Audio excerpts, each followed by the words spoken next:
आज हम लोग बिहार एसएससी बीएसओ का प्रैक्टिस सेट नंबर 5 जो कि इरिटेरिया का है उसे डिस्कस करेंगे। तो शुरू करते हैं। हमारा पहला क्वेश्चन है, निम्न में से किस देश की सीमाएं यूक्रेन की सीमा के साथ लगती है? तो ऑप्शन देखेंगे। ऑप्शन दिया हुआ है बुल्गारिया, चेक रिपब्लिक, हंगरी, रोमानिया। तो इसमें से हंगरी और रोमानिया इन दोनों देशों की सीमाएं यूक्रेन की सीमा के साथ लगती है। बात करते हैं यूक्रेन की सीमा की, तो टोटल 7 देशों के साथ लगती है। वो लगती है रूस, Belarus, Poland, Slovakia, Hungary, Romania और मोल्डोवा के साथ लगती है। तो इसमें से आंसर हमारा सी हो जाएगा, हंगरी और रोमानिया। और यूक्रेन जो है पूर्वी यूरोप में स्थित एक देश है और यह यूरोपीय देश रूस के बाद सबसे बड़ा यूरोप का दूसरा देश है और इसकी राजधानी कीव है जो उत्तर मध्य यूक्रेन में नीपर नदी के तट पर स्थित है। पूर्व और उत्तर पूर्व में इसके रूस है और इसके उत्तर में बेलारूस है। बात करते हैं इसके पश्चिम दिशा में, तो यूक्रेन के पश्चिम में पोलैंड, स्लोवाकिया और हंगरी है। इसके दक्षिण पश्चिम में रोमानिया और मोल्डोवा है और सिर्फ दक्षिण में काला सागर और अजोव सागर है। अगले क्वेश्चन पे आते हैं, जैव आवर्धन का अर्थ क्या है? तो जैव आवर्धन का अर्थ होता है खाद्य श्रृंखला में किसी प्रदूषक की सांद्रता में वृद्धि होना। अगला क्वेश्चन है,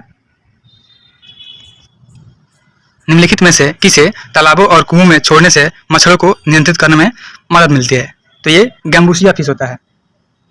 जब गैम्बूसिया फिश को तालाबों में छोड़ा जाता है तो ये मच्छरों के लार्वा को खा के नियंत्रित करती है। इसे मस्कीटो फिश के नाम से भी जाना जाता है। यह मछली मच्छरों से होने वाली बीमारियों को रोकने के लिए जैव एजेंट के तौर पर इस्तेमाल की जाती है और एक पूर्ण विकसित गैम्बूसिया मछली हर दिन करीब 250 से 300 मच्छरों के लार्वा को खा जाती है। आते हैं अगले क्वेश्चन पे। हमारा अगला क्वेश्चन है, मेट्रो रेलवे का जोन मुख्यालय कहाँ स्थित है? तो मेट्रो रेलवे का जोन मुख्यालय ये कोलकाता में स्थित है और इसके अलावा पूर्वी और दक्षिण पूर्वी रेलवे का मुख्यालय भी कोलकाता में ही स्थित है। पश्चिम और मध्य रेलवे का मुख्यालय मुंबई में है, उत्तर रेलवे का मुख्यालय दिल्ली में तथा दक्षिण रेलवे का मुख्यालय चेन्नई में स्थित है। कोलकाता मेट्रो की बात करते हैं तो इसकी शुरुआत 24 अक्टूबर 1984 ईस्वी को हुई थी और यह दमदम से टॉलीगंज तक भूमिगत रेल मार्ग की लंबाई लगभग 16.5 किलोमीटर है। दिल्ली मेट्रो रेल परियोजना जापान और कोरिया के सहयोग से बनाई गई है और इसकी शुरुआत 25 दिसंबर 2002 को 30 हजारी से शाहदरा के बीच चलाई गई थी। हमारा अगला क्वेश्चन है, निम्नलिखित में से कौन सा नृत्य यूनेस्को की अमूर्त सांस्कृतिक विरासत सूची में शामिल नहीं है? अमूर्त का मतलब होता है जिसे छुआ नहीं जा सकता है, तो इसमें से थेयम है। थेयम नृत्य यूनेस्को की अमूर्त विरासत में शामिल है। बात करते हैं अमूर्त सांस्कृतिक धरोहर की, तो इसके कुछ एग्जाम्पल हैं, जैसे कुटियाट्टम, ये संस्कृत थिएटर, ये 2008 में इसे शामिल किया गया था। वैदिक जप की परंपरा, ये भी 2008 में किया गया था। रामलीला, रामायण की पारंपरिक प्रदर्शन, इसे भी 2008 में यूनेस्को की अमूर्त सांस्कृतिक विरासत में शामिल किया गया था। और आगे भी है रामन, भारत के गढ़वाल हिमालय के धार्मिक उत्सव और परंपरा का मंचन, इसे 2009 में शामिल किया गया था। छऊ नृत्य है, इसे 2010 में शामिल किया गया था। और कलबेलिया है जो राजस्थान का, इसे भी 2010 में शामिल किया गया था। लद्दाख का बौद्ध जप है, हिमालयी लद्दाख क्षेत्र, जम्मू और कश्मीर, भारत में पवित्र बौद्ध मठों का पाठ होता है, इसे भी 2012 में शामिल किया गया था। मणिपुर का संकीर्तन होता है, अनुष्ठान गायन होता है, ढोलक बजाना और नृत्य करना, इसे भी 2013 में यूनेस्को की अमूर्त सांस्कृतिक विरासत में शामिल किया गया था। उसके साथ ही जंडिया याला गुरु, पंजाब और भारत के ठठेरों के बीच पारंपरिक तौर पर पीतल और तांबे के बर्तन बनाने का जो शिल्प है, इसे 2014 में शामिल किया गया। नवरोज जो त्यौहार होता है जो पारसियों के द्वारा मनाया जाता है, ये 2016 में शामिल किया गया था। योग को 2016 में शामिल किया गया था। कुंभ मेला को 2017 में शामिल किया गया था और कोलकाता में जो दुर्गा पूजा होता है उसे 2021 में यूनेस्को की अमूर्त सांस्कृतिक विरासत में शामिल किया गया था। और साथ ही गुजरात के गरबा को अभी इधर 2023 में शामिल कर दिया गया है। हमारा अगला प्रश्न है, निम्नलिखित में से कौन सी समिति भारत में पंचायती राज संस्थाओं से संबंधित नहीं है? तो देखते हैं, थुंगन समिति, ये पंचायती राज व्यवस्था से संबंधित है। बलवंत राय मेहता, ये भी संबंधित है और अशोक मेहता, ये भी संबंधित है। तो हमारा आंसर डी हो जाएगा, वाई के अलग समिति, ये पंचायती राज व्यवस्था से संबंधित नहीं है। बात करते हैं बलवंत राय मेहता समिति की, तो ये त्रिस्तरीय होता है और अशोक मेहता समिति ये द्विस्तरीय होता है। आगे देखते हैं, पीके थुंगन की अध्यक्षता में राजनीतिक और प्रशासनिक ढांचे की जांच करने के उद्देश्य से समिति बनाई गई थी, ये 1988 में बनाई गई थी। और बलवंत राय मेहता समिति ये 3 स्तरीय पंचायती राज पद्धति की स्थापना होती है। गांव स्तर पे होती है, ग्राम पंचायत स्तर पे होती है और ब्लॉक स्तर पे होती है। ब्लॉक स्तर पर पंचायत समिति में तथा जिला स्तर पे जिला परिषद में होती है। 1977 में गठित हुआ था अशोक मेहता समिति। आगे देखते हैं। 11वां मौलिक कर्तव्य किस संवैधानिक संशोधन द्वारा जोड़ा गया था? तो ये 86वां संविधान संशोधन द्वारा जोड़ा गया था। भारतीय संविधान में 11वें मौलिक कर्तव्य को 86वें संविधान संशोधन अधिनियम 2002 के तहत जोड़ा गया। इसमें प्रावधान है कि 6 से 14 वर्ष की आयु के बच्चों के माता पिता या संरक्षकों का यह कर्तव्य होगा कि ये स्वयं पर आश्रित बच्चों को शिक्षा प्राप्त करने का अवसर प्रदान करेंगे। भारत में मूल कर्तव्य को ये रूस से लिया गया है, रूस से अपनाया गया है और मौलिक कर्तव्य जोड़ने की सिफारिश सरदार स्वर्ण सिंह समिति ने की थी और इस समिति की अनुशंसा पर ही 42वें संविधान संशोधन 1976 के द्वारा भाग 4 के क में इसे जोड़ा गया और अनुच्छेद 51 के क के अंतर्गत 10 मूल कर्तव्यों की सूची का समावेशन किया गया था। अगला प्रश्न है, राज्यपाल द्वारा शपथ या प्रतिज्ञा लेने का प्रावधान भारतीय संविधान के किस अनुच्छेद में वर्णित है? तो ये अनुच्छेद 159 में दिया गया है। राज्यपाल की बात करते हैं तो राज्यों में प्रत्येक राज्यों में राज्यपाल होंगे, ये अनुच्छेद 153 में दिया हुआ है। राज्य की कार्यपालिका शक्ति 154 आर्टिकल में है और राज्यपाल की जो नियुक्ति होती है 155 में है। राज्यपाल का कार्यकाल 156 में है और राज्यपाल के नियुक्त होने के लिए जो अर्हता होती है वो 157 में है। राज्यपाल के पद की शर्त 158 में है और शपथ 159 में है। तो हमारा आंसर सी हो जाएगा। बात करते हैं आर्टिकल 160 का, तो कुछ आकस्मिकताओं में राज्यपाल के कृत्यों का निर्वहन होता है, वो आर्टिकल 160 में दिया गया है। हमारा अगला क्वेश्चन है,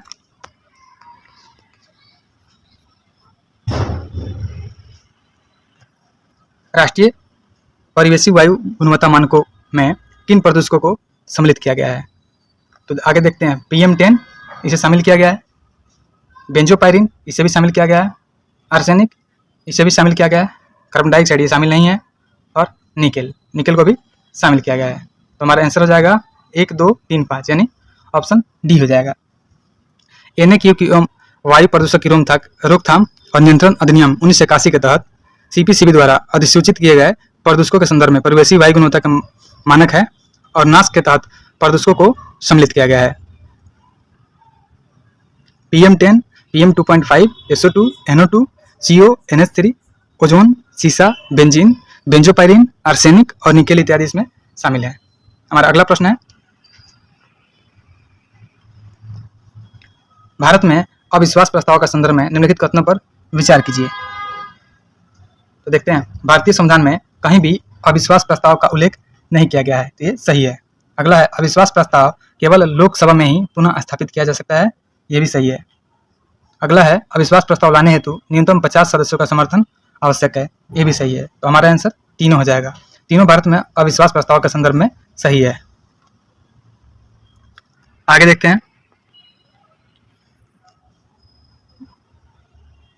भारत की जनगणना 2011 के अनुसार सबसे कम जनघनत्व वाला केंद्र शासित प्रदेश निम्नलिखित में से कौन सा है? तो ये हो जाएगा अंडमान निकोबार। अंडमान निकोबार की बात करते हैं तो भारत की जनगणना 2011 के अनुसार देश में सर्वाधिक जनघनत्व वाला राज्य तथा केंद्र शासित प्रदेश राज्य तो बिहार हो जाएगा 1106 व्यक्ति और केंद्र शासित प्रदेश दिल्ली हो जाएगा 11,320 हो जाएगा। और देश में न्यूनतम जनसंख्या घनत्व की बात करते हैं तो अरुणाचल प्रदेश हो जाएगा राज्यों में और केंद्र शासित प्रदेश में अंडमान निकोबार हो जाएगा। तो हमारा आंसर अंडमान निकोबार है क्योंकि इसमें केंद्र शासित प्रदेश का न्यूनतम जनघनत्व पूछा है। अगला प्रश्न है, काली मृदा के संबंध में निम्नलिखित कथनों में से कौन सा सही है? तो देखते हैं, इसमें लोहे के अंश अपेक्षाकृत अधिक होते हैं। तो काली मिट्टी में लोहे के अंश अधिक होते हैं, सही है। इसका निर्माण बेसाल्टिक लावा के विखंडन के फलस्वरूप हुआ है, ये भी सही है। इसे कपासी मृदा या रेगुर मृदा भी कहते हैं, ये भी सही है। और इसके विस्तार की बात करते हैं तो ये गुजरात और महाराष्ट्र इन क्षेत्रों में पाया जाता है। और भारत में काली मिट्टी में कपास उगाया जाता है, साथ ही मूंगफली भी उगाए जाते हैं। अगला प्रश्न है, विश्व रोजगार एवं सामाजिक दृष्टिकोण world employment and social outlook report किसके द्वारा जारी की जाती है? तो ये जारी की जाती है अंतर्राष्ट्रीय श्रम संगठन ILO के द्वारा जारी की जाती है। ग्लोबल इकोनॉमिक प्रोस्पेक्टस रिपोर्ट विश्व बैंक द्वारा जारी किया जाता है और एक होता है world economic outlook report IMF द्वारा जारी की जाती है। अगला प्रश्न है,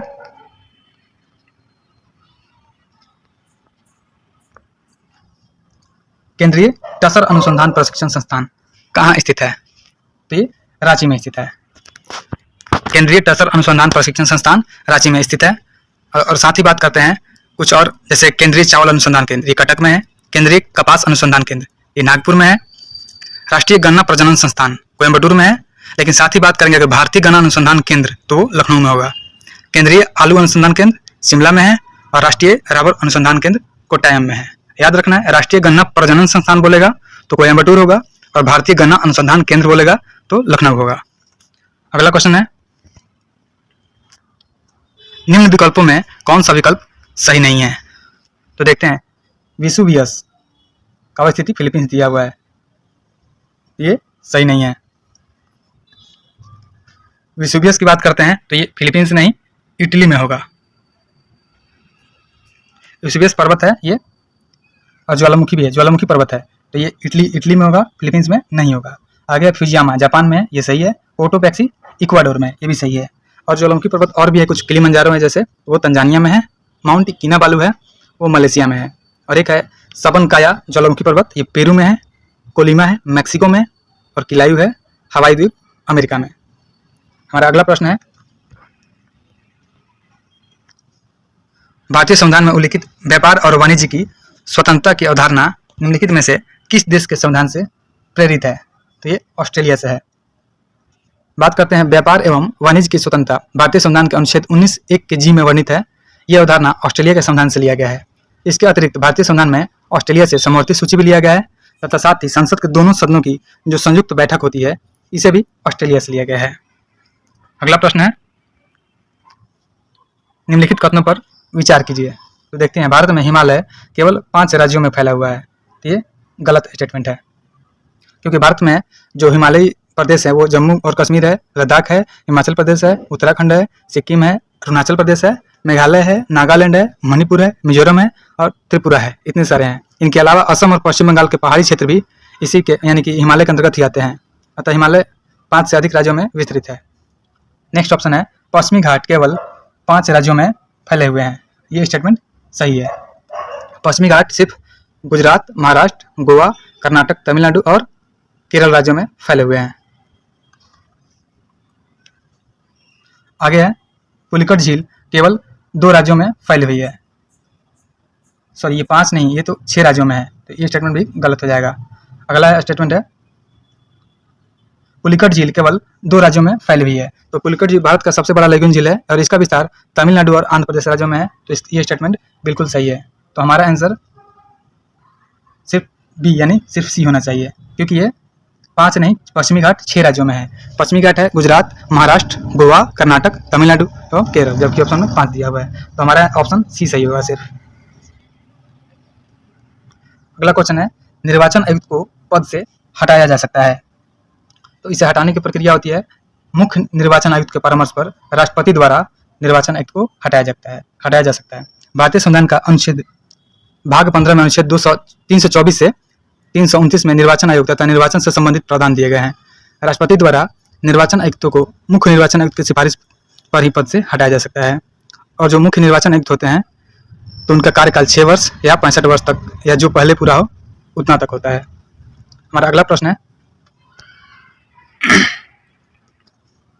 लोकसभा की कार्रवाई के संचालन के लिए अध्यक्ष यानी स्पीकर का चुनाव किया जाता है। तो ये किया जाता है लोकसभा के सदस्यों के द्वारा। लोकसभा अपने सदस्यों में से अध्यक्ष एवं उपाध्यक्ष का चुनाव करती है। दोनों लोकसभा के कार्यकाल तक जो सामान्यतः 5 वर्ष का होता है के लिए चुने जाते हैं, और जो अध्यक्ष लोकसभा की अध्यक्षता करता है। लोकसभा अध्यक्ष या उपाध्यक्ष होने के नाते अलग से किसी शपथ की व्यवस्था का प्रावधान नहीं है, वो लोकसभा सदस्य के रूप में ही शपथ ग्रहण करते हैं। यानी जब वे लोकसभा का अध्यक्ष बनते हैं या उपाध्यक्ष बनते हैं तो उन्हें शपथ ग्रहण नहीं कराया जाता है। लोकसभा के प्रथम अध्यक्ष की बात करते हैं, वो जीवी मावलंकर थे, और प्रथम उपाध्यक्ष एम अनंतसयम अयंगर थे। अगला प्रश्न है, राज्य के नीति निर्देशक तत्व किस नीति से संबंध है? तो देखते हैं, सामाजिक नीति, आर्थिक नीति, राजनीतिक नीति, शैक्षणिक एवं सांस्कृतिक नीति, ये सभी हो जाएगा। हमारा आंसर डी हो जाएगा। जो डीपीएसपी होता है राज्य के नीति निर्देशक तत्व, तो ये सामाजिक, आर्थिक, राजनीतिक, शैक्षणिक एवं सांस्कृतिक तथा स्वास्थ्य नीति से संबंधित होते हैं। अगला प्रश्न है, निम्नलिखित भारतीय राज्यों में से किस राज्य विधानसभा में सदस्यों की संख्या अधिक है? तो ये मध्य प्रदेश में अधिक है, क्योंकि बात करते हैं अरुणाचल प्रदेश की, तो अरुणाचल प्रदेश में विधानसभा की सीट 60 है, मणिपुर में 60 है, मेघालय में 60 है। यहाँ पे सबसे अधिक मध्य प्रदेश दिया हुआ है हमारा आंसर, क्योंकि मध्य प्रदेश में 230 विधानसभा सीट है, अरुणाचल प्रदेश में 60 है, हिमाचल प्रदेश में 68 है और साथ ही राजस्थान में 200 है। तो इसलिए विधानसभा की सबसे अधिक सीट हमारे ऑप्शन के अकॉर्डिंग मध्य प्रदेश हो जाएगा, 230 है। उसके बगल में राजस्थान की बात करते हैं तो राजस्थान में 200 है। अगला प्रश्न है,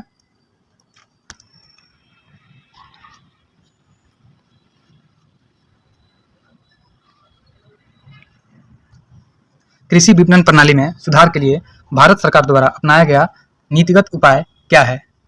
तो देखते हैं, सार्वजनिक वितरण प्रणाली ये भी है, न्यूनतम समर्थन मूल्य ये भी है, बफर स्टॉक का रखरखाव ये भी है।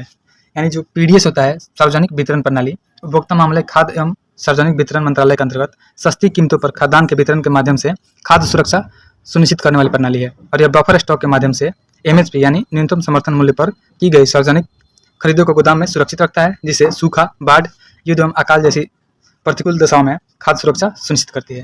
तो इसलिए हमारा आंसर डी हो जाएगा। अगला प्रश्न है, यदि आरबीआई कैश रिजर्व अनुपात सीआरआर को कम करता है तो ऋण सृजन पर क्या प्रभाव पड़ेगा? तो जब आरबीआई सीआरआर को कम करता है तो ऋण सृजन यानी कि ऋण बढ़ जाएगा। रिजर्व बैंक अधिनियम की धारा 42(1) में किए गए प्रावधान के तहत अनुसूचित बैंकों को अपने पास जमाओं का कुछ निश्चित भाग रिजर्व बैंक के पास नकद रूप में जमा करना अनिवार्य होता है। अगला प्रश्न है, बाल्को एल्युमिनियम कंपनी की स्थापना किस देश की सहायता से की गई है? तो बाल्को एल्युमिनियम कंपनी की स्थापना सोवियत संघ की सहायता से 1965 में किया गया था और इसके प्रमुख केंद्र कोरबा और कोयना है। तो हमारा आंसर बी हो जाएगा। साथ ही एल्युमिनियम कुछ कंपनी है, उसको याद कर लेते हैं। नाल्को होता है, तो नाल्को फ्रांस की सहायता से बनाया गया है। हिंडाल्को ये अमेरिका की सहायता से बनाया गया है। इंडाल्को की बात करते हैं तो कनाडा की सहायता से बनाया गया है। माल्को ये इटली की सहायता से बनाया गया है। साथ ही एक वेदांता कंपनी है, ये भी एल्युमिनियम कंपनी है, इसे जर्मनी की सहायता से बनाया गया है। तो यहाँ पे बाल्को पूछा गया था, बाल्को एल्युमिनियम कंपनी ये रसिया की सहायता से बनाया गया था। अगला प्रश्न है, भारत के उत्तर पश्चिमी मैदान में पश्चिमी विक्षोभ से जाड़े में होने वाली वर्षा की मात्रा क्रमशः कम हो जाती है। तो ये पूरब से पश्चिम की ओर कम होते जाती है। भारत में उत्तर पश्चिमी मैदान में पश्चिमी विक्षोभ से जाड़े में होने वाली वर्षा की मात्रा क्रमशः पश्चिम से पूरब की ओर कम होती जाती है, जो कि दक्षिण पश्चिमी मानसूनी वर्षा की विपरीत स्थिति है। जबकि पर्वतीय क्षेत्रों में इससे होने वाली वर्षा क्रमशः उत्तर से दक्षिण की ओर घटती है और यह वर्षा रबी की फसलों के लिए लाभदायक भी होती है। हमारा अगला प्रश्न है, फरवरी 2025 में भारत के नए मुख्य चुनाव आयुक्त किसे नियुक्त किया गया है? तो ये किया गया है ज्ञानेश कुमार को। भारत के 26वें मुख्य चुनाव आयुक्त के रूप में ज्ञानेश कुमार को नियुक्त किया गया है, जो निवर्तमान राजीव कुमार का स्थान लिए हैं। और मुख्य चुनाव आयुक्त के रूप में इनका कार्यकाल 26 जनवरी 2029 तक रहेगा। और इनकी नियुक्ति प्रधानमंत्री की अध्यक्षता में 3 सदस्यीय चयन समिति के द्वारा की गई है। और इस समिति में प्रधानमंत्री मोदी, जो अध्यक्ष रहेंगे केंद्रीय गृह मंत्री अमित शाह और विपक्ष के नेता राहुल गांधी शामिल थे। विवेक जोशी को नया चुनाव आयुक्त नियुक्त किया गया है। ये नए चुनाव आयुक्त हैं। अगला प्रश्न है, लोकसभा अध्यक्ष ओम बिरला ने संसद में कितनी नई भाषाओं में अनुवाद सेवाओं के विस्तार की घोषणा फरवरी 2025 में की है? तो ये की गई है 6।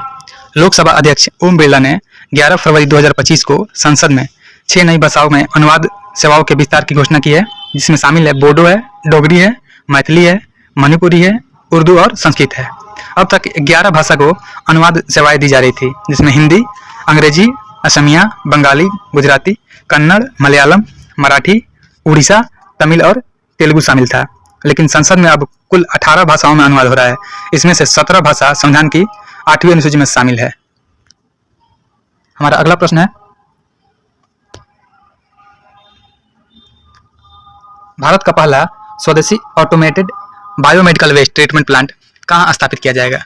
तो ये एम्स दिल्ली में स्थापित किया जाएगा। केंद्रीय मंत्री डॉक्टर जितेंद्र सिंह ने एम्स नई दिल्ली में भारत के पहले स्वदेशी स्वचालित बायोमेडिकल अपशिष्ट उपचार संयंत्र को स्थापित किया है। सृजनम नामक इस संयंत्र को वैज्ञानिक और औद्योगिक अनुसंधान परिषद यानी CSIR तथा राष्ट्रीय अंतः विषय विज्ञान और प्रौद्योगिकी NIIST संस्थान द्वारा विकसित किया गया है। बायोमेडिकल कचरे को अस्थायी रूप से प्रबंधित करने के लिए डिजाइन किया गया है और यह प्लांट बिना भस्म का उपयोग किए बिना रक्त, मूत्र, थूक और प्रयोगशाला के डिस्पोजल जैसे रोगजनक कचरे को कीटाणु रहित करता है। हमारा अगला प्रश्न है 78वें British academy film award BAFTA 2025 में सर्वश्रेष्ठ फिल्म का पुरस्कार किसने जीता है?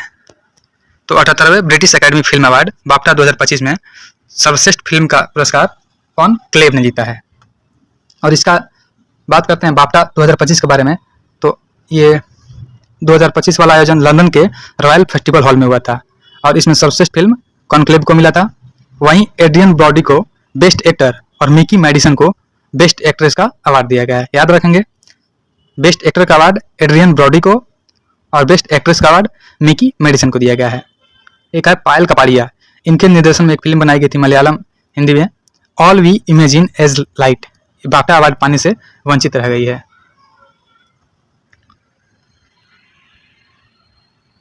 अगला प्रश्न है एशियन विंटर गेम 2025 में पदक तालिका में पहला स्थान किस देश ने हासिल किया है? ये चीन ने हासिल किया है। हमारा आंसर ए हो जाएगा। 9वें एशियाई शीतकालीन खेलों का आयोजन 7 से 14 फरवरी 2025 तक हॉर्बिन हेलोंगजियांग प्रांत चीन में किया गया था और इन खेलों का आधिकारिक जो शुभंकर होता है ये बिनबिन और निनी था। याद रखेंगे, एशियन विंटर गेम्स 25 का जो शुभंकर था वो बिनबिन और निनी था और इसके आदर्श वाक्य dream of winter love among Asia था। आदर्श वाक्य था dream of winter love among Asia. और इस खेल में चीन ने 85 पदक, जिसमें से 32 स्वर्ण, 27 रजत, 26 कांस्य के साथ पदक तालिका में शीर्ष स्थान प्राप्त किया है। और इस खेल में भारत को कोई भी पदक प्राप्त नहीं हुआ है। हमारा अगला प्रश्न है 8वां हिंद महासागर सम्मेलन का आयोजन कहाँ किया गया था?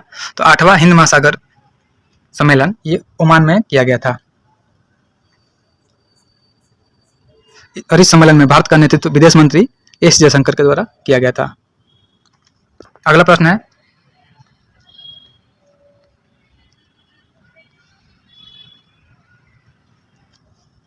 केंद्रीय बजट 25-26 के अनुसार किस राज्य में मखाना बोर्ड की स्थापना किया जाएगा? ये मखाना बोर्ड की स्थापना बिहार में किया जाएगा। वित्त मंत्री निर्मला सीतारमण ने 25-26 के बजट में बिहार में मखाना बोर्ड बनाने की घोषणा की है, जिसका उद्देश्य मखाना, जिसे फ्रॉक्स नट्स भी कहते हैं, फॉक्स नट्स, ठीक है, तो फॉक्स नट्स से नाम से जाना जाता है और इसके उत्पादन में प्रसंस्करण और विपणन को बढ़ावा देना है। इस पहल से बिहार की अर्थव्यवस्था और इससे जुड़े किसानों की आजीविका को लाभ मिलेगा। साथ ही मखाना की बात करते हैं तो जो यूरिल फेरॉक्स पौधे के बीज से प्राप्त होता है, एक पारंपरिक जलीय फसल है जो मुख्य रूप से बिहार में उगाई जाती है। जहाँ उत्पादन भारत के उत्पादन का लगभग 90% होता है और इसके पोषण मूल्य के लिए जाना जाने वाला मखाना प्रोटीन, एंटीऑक्सीडेंट और खनिजों से भरपूर होता है, जो इसे स्वास्थ्य के प्रति जागरूक उपभोक्ताओं के बीच एक लोकप्रिय उत्पाद है। अगला प्रश्न है भारत के पहले ग्रीन हाइड्रोजन फ्यूल स्टेशन कहाँ स्थापित किया गया है? तो भारत का पहला ग्रीन हाइड्रोजन फ्यूल स्टेशन ये लेह में स्थापित किया गया है और इसे अमारा राजा इंफ्रा ने NTPC के लिए बनवाया है और इस स्टेशन से लेह और आसपास के इलाकों में उत्सर्जन मुक्त परिवहन संभव होगा और भारत हरित गतिशीलता के क्षेत्र में अग्रणी देशों में शामिल हो जाएगा। अगला प्रश्न है देश का पहला डिजिटल म्यूजियम अभय प्रभावना किस राज्य में स्थापित किया गया है?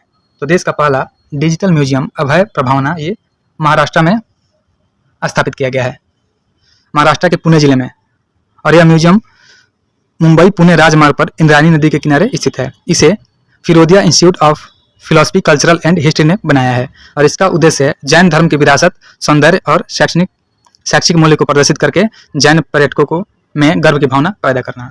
हमारा अगला प्रश्न है 34वां व्यास सम्मान 2024 किसे प्रदान किया गया है? तो 34वां व्यास सम्मान 2024 ये सूर्य बाला को प्रदान किया गया है। बात करते हैं 2023 में, तो 2023 में पुष्पा भारती को मिला था और 2022 में ज्ञान चतुर्वेदी को मिला था। साथ ही 2024 के व्यास सम्मान की बात करते हैं तो सूर्य बाला को उनकी कृति के लिए कौन देश को वासी, रेणु की डायरी, इसके लिए मिला है और 23 में यादें और यादें के लिए पुष्पा भारती को मिला था और पागलखाना के लिए ज्ञान चतुर्वेदी को 2022 में मिला था। अगला प्रश्न है किस मंत्रालय द्वारा भारत का पहला कृत्रिम बुद्धिमत्ता एआई डेटा बैंक लॉन्च किया गया है? तो ये लॉन्च किया गया विज्ञान और प्रौद्योगिकी मंत्रालय के द्वारा। ऑप्शन ए सही होगा। और इस डाटा का बैंक का उद्देश्य शोधकर्ताओं, स्टार्टअप और डेवलपर्स को उच्च गुणवत्ता वाले डेटा सेट्स तक पहुंच प्रदान करना इत्यादि शामिल है। हमारा अगला प्रश्न है, किस आईआईटी ने पानी से आर्सेनिक और धातु आयनों को हटाने के लिए अमृत नामक एक तकनीक विकसित की है? तो ये आईआईटी मद्रास ने किया है। आईआईटी मद्रास में पानी से आर्सेनिक और धातु आयनों को हटाने के लिए अमृत नामक एक तकनीक को विकसित किया गया है और यह तकनीक nano scale iron oxy hydroxide का इस्तेमाल करती है। और आईआईटी दिल्ली की टीम ने भारत के लिए पहला उच्च रिजोल्यूशन भूस्खलन जोखिम मानचित्र बनाया है। हमारा अगला प्रश्न है, बिहार के कितनी महिलाओं को पद्म पुरस्कार 2025 से सम्मानित किया जाएगा?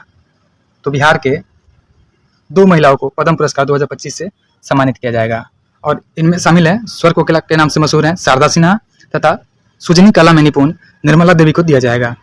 स्वर्गीय शारदा सिन्हा को पद्म विभूषण तथा निर्मला देवी को पद्मश्री से सम्मानित किया जाएगा। अगला प्रश्न है,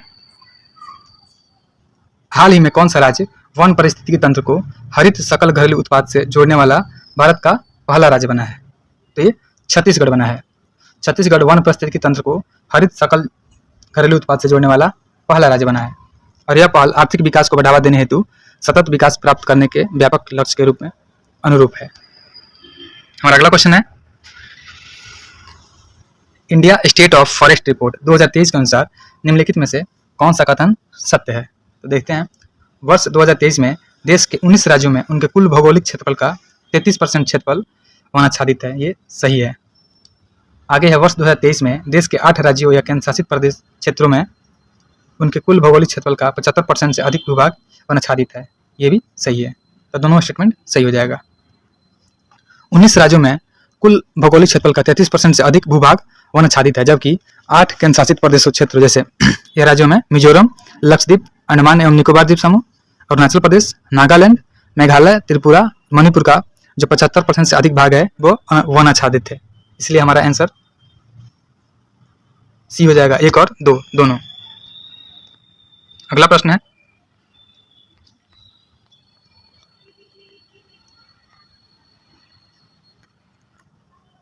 यदि पृथ्वी की घूमने की गति घूर्णन गति को बढ़ा दिया जाए तो भूमध्य रेखा पर पिंड का वजन क्या होगा?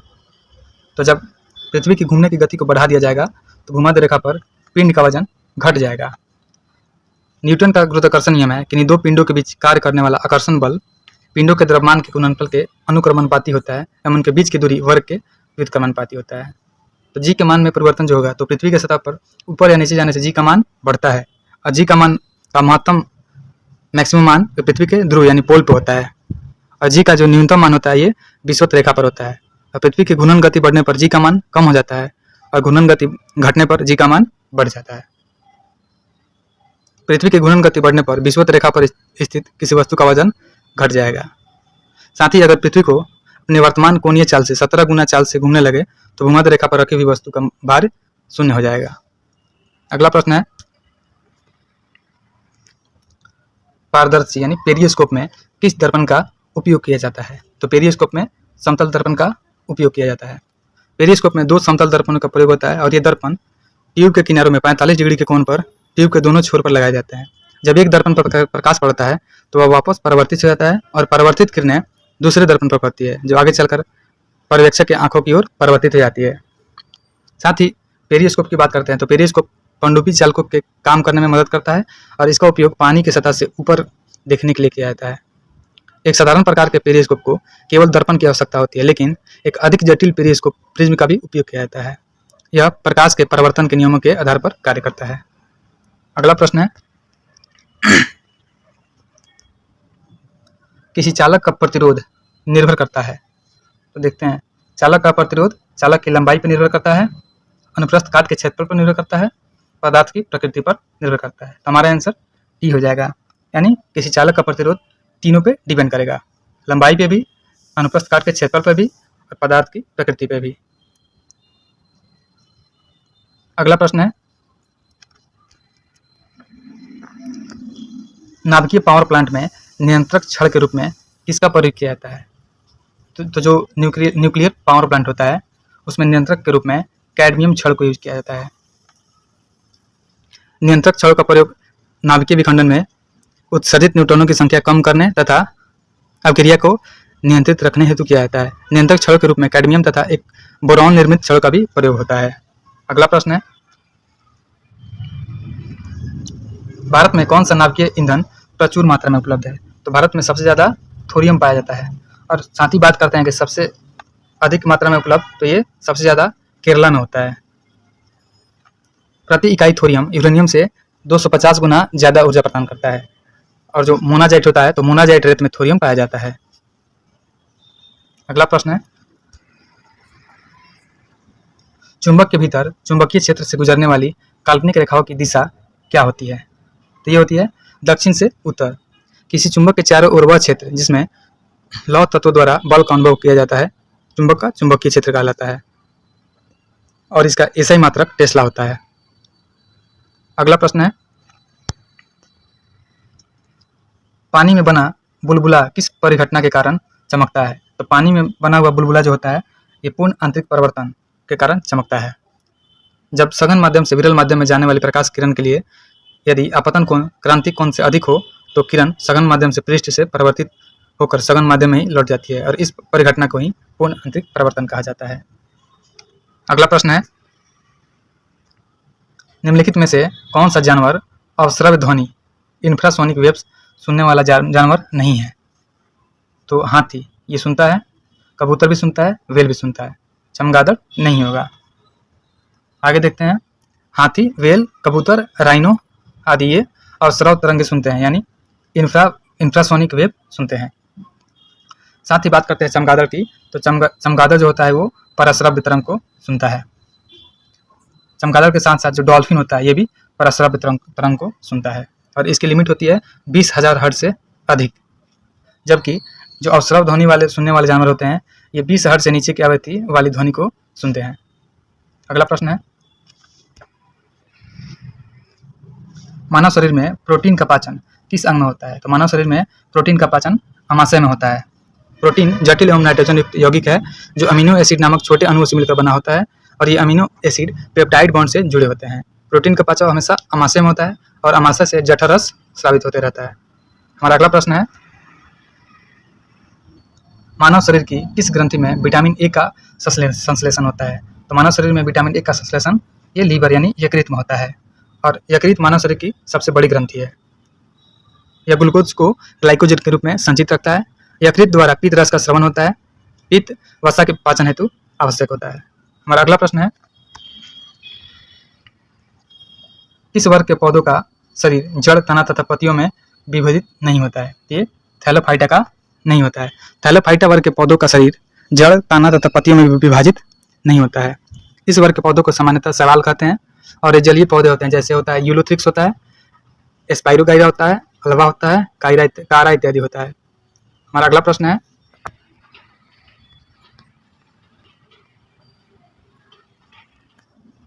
राइबोसोम का निर्माण किसके द्वारा होता है? तो राइबोसोम का निर्माण केंद्रिका के द्वारा होता है और केंद्रिका जो होती है राइबोसोम बनाने के लिए राइबोसोमल आरएनए का उत्पादन करता है और यह आरआरएनए कोशिका द्रव में चला जाता है और प्रोटीन के साथ मिलकर राइबोसोम बनाता है।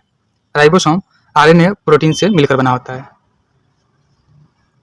और इन्हें सर्वप्रथम जॉर्ज पायलेट नामक वैज्ञानिक के द्वारा खोजा गया था, इसलिए इसे पायलेट गन भी कहते हैं। राइबोसोम जो होता है प्रोटीन संश्लेषण में सहायक भी होता है। अगला प्रश्न है, कौन सा ऊतक का कार्य शरीर की सभी आंतरिक और बाहरी सतहों पर आवरण बनाना तथा अंगों की रक्षा प्रदान करना है? तो ये होती है उपकला ऊतक। जो उपकला ऊतक होती है इसका कार्य है शरीर के आंतरिक और बाहरी सतहों पर आवरण बनाना तथा रक्षा करना है और एक झिल्लीदार ऊतक है जो कई परतों की कोशिकाओं से मिलकर बना होता है। अगला प्रश्न है,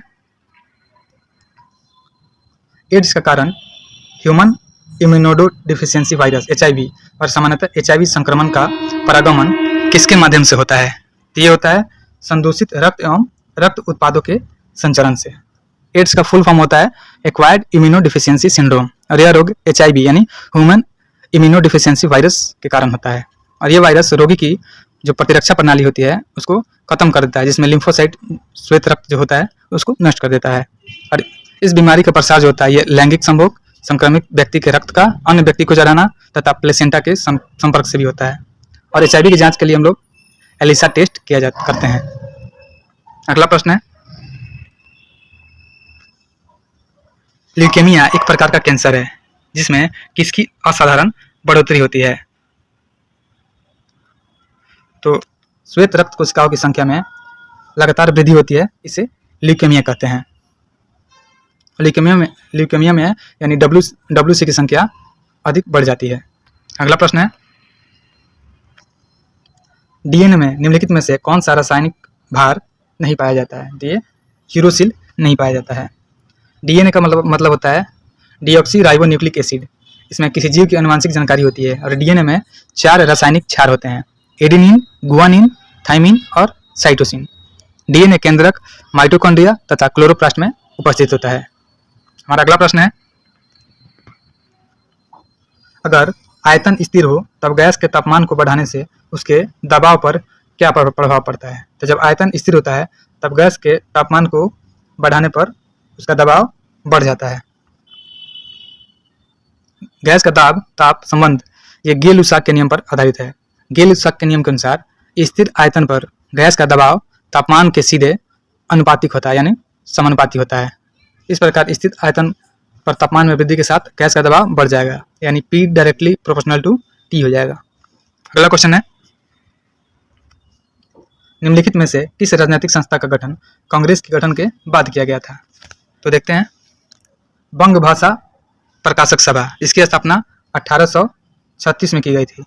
अगला है इंडियन लीग, इसकी स्थापना 1875 में की गई थी। उसके बाद है इंडिया हाउस, तो इंडिया हाउस की स्थापना 1905 में की गई थी। और उसके बाद है पूना सार्वजनिक सभा, इसकी स्थापना 1867 में की गई थी। तो बात करते हैं सबसे बाद में, तो सबसे बाद में इंडिया हाउस की स्थापना की गई थी, तो हमारा आंसर सी हो जाएगा। और इंडिया हाउस की स्थापना लंदन में श्यामजी कृष्ण वर्मा के द्वारा किया गया था। अगला क्वेश्चन है, भारत में सर्वोच्चता हेतु आंग्ल फ्रांसीसी संघर्ष में फ्रांसीसियों की असफलता के कारण क्या थे? तो देखते हैं, फ्रांसीसी का एक सरकारी संस्था होना, यह असफल होने का प्रथम कारण है। अंग्रेजों की बंगाल विजय, ये भी कारण है। डुप्ले की फ्रांस वापसी, ये भी कारण है। आंसर हमारा डी हो जाएगा। बात करते हैं फ्रांसीसियों की असफलता के कारण, तो फ्रांसीसी कंपनी के स्वरूप का जब वो सरकारी होना और बंगाल विजय से अंग्रेजों की धन एवं प्रतिष्ठा में वृद्धि हुई। डुप्ले जब फ्रांस चला गया और लाली की अदूरदर्शिता, एक और था फ्रांसीसी जल सेना का कमजोर होना, इत्यादि सभी फ्रांसीसियों की असफलता में शामिल है। अगला प्रश्न है, किस प्रस्ताव में पहली बार भारतीयों द्वारा संविधान सभा बनाने का उल्लेख किया गया था? तो ये अगस्त प्रस्ताव में किया गया था। हमारा आंसर ये हो जाएगा। 8 अगस्त 1940 को वायसराय लीलनीतिकों ने एक घोषणा की जिसे अगस्त प्रस्ताव कहा गया और इसका मुख्य उद्देश्य था भारतीयों का युद्ध में सहयोग प्राप्त करना। और प्रस्ताव का प्रावधान किया गया था, भारत के लिए डोमिनियन स्टेट मुख्य लक्षण था, एक सलाहकार युद्ध परिषद की स्थापना, वायसराय की कार्यकारिणी परिषद का विस्तार और द्वितीय विश्व युद्ध के पश्चात संविधान सभा का गठन होना। अगला क्वेश्चन है,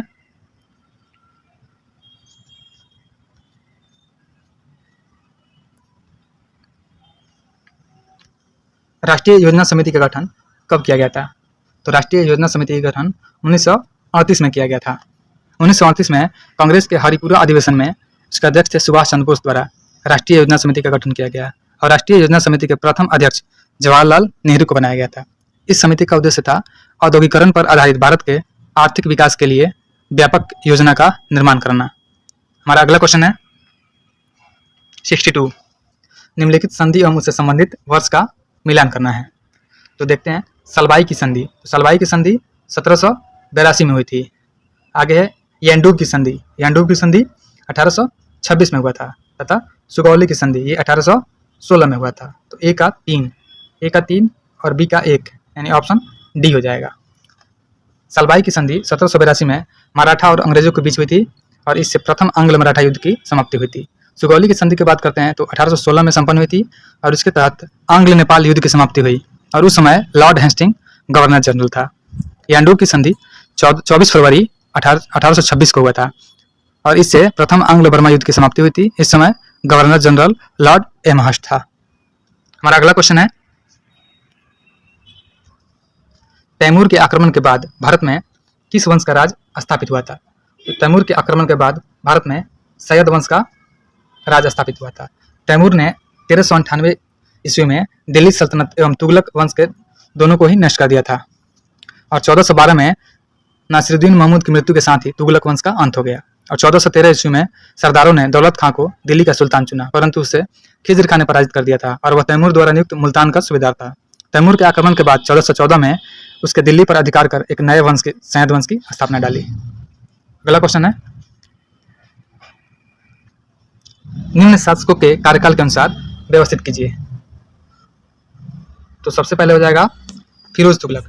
तो फिरोज तुगलक था 1351 से लेकर के 1388 तक। सबसे पहले हो जाएगा रजिया सुल्तान। रजिया सुल्तान का कार्यकाल था 1236 से लेकर के 1240 तक। उसके बाद हो जाएगा फिरोज तुगलक 1351 से लेकर के 88 तक। उसके बाद हो जाएगा शेरशाह 1540 से लेकर के 45 तक। और उसके बाद हो जाएगा अकबर 1556 से लेकर के 1605 तक। हमारा आंसर डी हो जाएगा। अगला क्वेश्चन है, मोहम्मद गौरी ने भारत पर आक्रमण किया तो सर्वप्रथम उसे किस शासक द्वारा हार का सामना करना पड़ा था? तो जब मोहम्मद गौरी ने भारत पर आक्रमण किया तो सर्वप्रथम उसे भीम द्वितीय के द्वारा हार का सामना करना पड़ा था। 1178 में मोहम्मद गौरी ने गुजरात पर आक्रमण किया था, लेकिन भीम द्वितीय ने माउंट आबू पर्वत के निकट मोहम्मद गौरी को हरा दिया था। 1191 में तराइन का प्रथम युद्ध हुआ था। पृथ्वीराज चौहान ने मोहम्मद गौरी को हरा दिया और 1192 में तराइन के द्वितीय युद्ध में मोहम्मद गौरी ने पृथ्वीराज चौहान को पराजित किया था। बात करते हैं साथ ही 1194 में चंदावर का युद्ध हुआ था। इसमें मोहम्मद गौरी ने जयचंद को हरा दिया था। अगला क्वेश्चन है, सल्तनत काल में भू राजस्व का सर्वोच्च ग्रामीण अधिकारी था?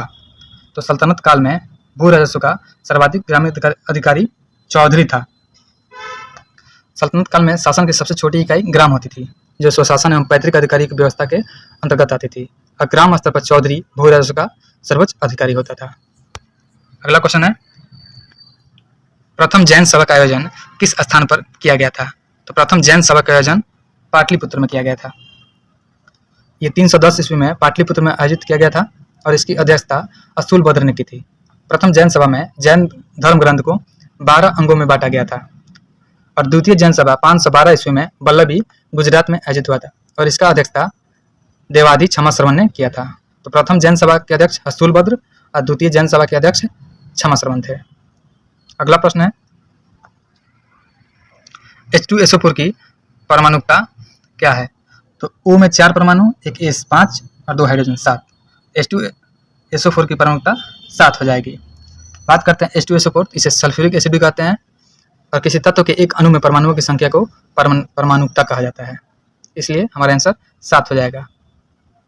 अगला प्रश्न है, वह अभिक्रिया पहचानिए जिसमें दो यौगिक नए यौगिक के निर्माण के लिए आयनों के विनिमय द्वारा अभिक्रिया करते हैं। ये हो जाएगा द्विविस्थापन।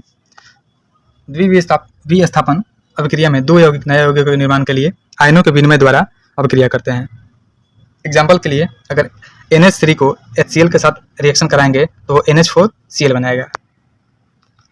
अगला प्रश्न है, प्रशीतक में जल को ठंडा रखने के लिए उपयोग में ली जाने वाली गैस है, तो ये अमोनिया होती है। जो प्रशीतक होता है उसमें पानी को ठंडा करने के लिए अमोनिया गैस का प्रयोग किया जाता है। जोसेफ प्रिस्टले ने सर्वप्रथम अमोनियम क्लोराइड को चूने के साथ गर्म करके अमोनिया गैस तैयार किया था। और ये अमोनिया जो होता है ये क्षारीय प्रकृति का होता है।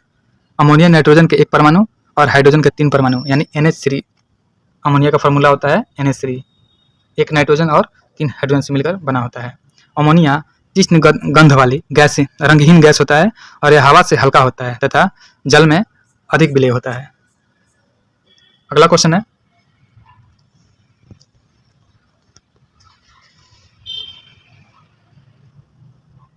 निम्न में कौन सी गैस उच्च तापक्रम पर भिन्न आवरण दर्शाती है? तो ये ओजोन हो जाएगा। ओजोन एक वायुमंडलीय गैस होता है। यह 3 ऑक्सीजन परमाणुओं के जुड़ने से बनता है यानी O3 होता है। अगला क्वेश्चन है, निम्नलिखित में से कौन सा कथन क्षार के विषय में सही है? तो देखते हैं, क्षार कड़वा होता है और नीले लिटमस को लाल कर देता है। ये स्टेटमेंट गलत हो जाएगा। ये कड़वा तो होता है लेकिन ये लाल लिटमस को नीला कर देता है, तो हमारा आंसर डी हो जाएगा। क्षार जो होता है कड़वा होता है और लाल लिटमस को नीला कर देता है। अगला क्वेश्चन है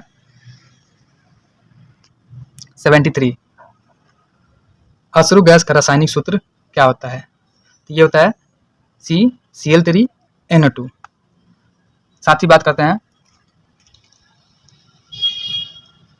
अश्रु गैस को CCl3NO2 बोलते हैं। एक होता है क्लोरोफॉर्म, तो क्लोरोफॉर्म का फॉर्मूला CHCl3 होता है, और एक होता है आयोडोफॉर्म, उसका फॉर्मूला CHI3 होता है, और एक होता है CH3NCO, इसे बोलते हैं मिथाइल आइसोसाइनेट। अगला क्वेश्चन है फिनप्थलीन एक सिंथेटिक संकेतक है और इसके रंग क्रमशः अम्लीय और क्षारीय विलयन में होते हैं। तो जो फिनप्थलीन होता है एक सिंथेटिक संकेतक होता है, और यह अगर अम्लीय रहेगा तो रंगहीन रहेगा और क्षारीय विलयन में रहेगा तो गुलाबी रहेगा। वैसे ही एक होता है मिथाइल ऑरेंज, तो मिथाइल ऑरेंज जब अम्लीय विलयन में होता है तो गुलाबी होता है और क्षारीय विलयन में रहेगा तो पीला रहेगा, लेकिन उदासीन विलयन में रहेगा तो नारंगी रहेगा। वैसे ही लिटमस पत्र होता है, तो लिटमस अगर अम्लीय विलयन में रहेगा तो लाल रहेगा, क्षारीय में रहेगा तो नीला रहेगा और उदासीन विलयन में रहेगा तो बैंगनी रहेगा। वैसा ही होता है फिनोप्थलीन, ये अम्लीय विलयन में रंगहीन होता है, क्षारीय में गुलाबी होता है और उदासीन में रंगहीन होता है। अगला प्रश्न है 75, एल्यूनाइट निम्न में किसका अयस्क है? तो एल्यूनाइट ये एल्यूमिनियम का अयस्क है। साथ ही बात करते हैं एल्यूमिनियम के अयस्क के बारे में, तो एल्यूमिनियम के और भी अयस्क होते हैं जैसे बॉक्साइट, कोरंडम, फेल्सपार, क्रायोलाइट, कायोलिन और एल्यूनाइट।